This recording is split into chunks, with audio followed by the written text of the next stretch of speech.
Hello po, nagbabalik ako para sa isa na naman panibagong voiceover.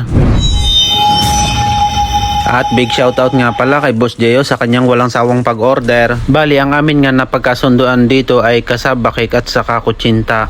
Ang lintik lang na walang kante ay walang dumating na kamuting kahoy. Kaya sa huli, napagkasunduan na lang namin ay biko ang ipapalit ko sa kamuting kahoy o yung kasabakik. Nag-ikot-ikot na din nga ako sa mga isang store ay talagang wala akong pagkitaan. At dahil nga kailangan ko ng 20 kilos at maglulupak ako ng 10 kilo ay wala akong mabilhan. Ay ngayawa gid. At din nga sa video nga re ay makikita ninyong bilog na bilog ang pagkakahulma ng aking biko. Dahil lare ay pagkatapos kong maluto ay inilalagay ko sa aking baking pan yung bilog. Pagkahango ko sa aking tulyase ay diretso diyan para habang mainit pa ay madali kong pinisay. At diyan nga ng aking mahiwa na ay saka ko naman isinunod ang aking 40 pirasong kutsinta na kanyang inorder. At kung may sumobra man ho diyan sa 40 ay di regalo na.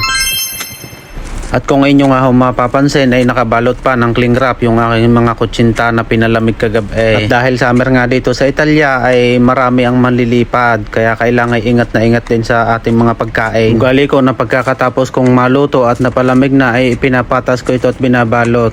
Nang sa gayon ay mas mapapabilis ang aking trabaho. Pansin nyo mga katindero, nakakabawas ng isipin kapag umuwi kayo ng malinis at maayos ang bahay. Ganon din ako sa kusina. Gusto ko ay napaka-organize lahat.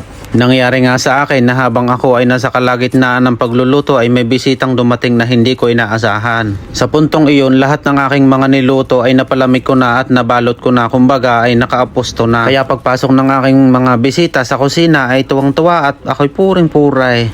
Ay siyempre, yung mga gayon sabihin ay nakakatanggal talaga ng pagod yun, mapapangiti ka eh. Yung ganamang ikay bagsak na at pagod na ay di lalo kang gaganahan. At nang matapos ko na nga aring ikamada ay di binalot ko na rin ng diri-diritsaw. Dahil ang usapan nga namin ay di kukunin na rin yan na maaga.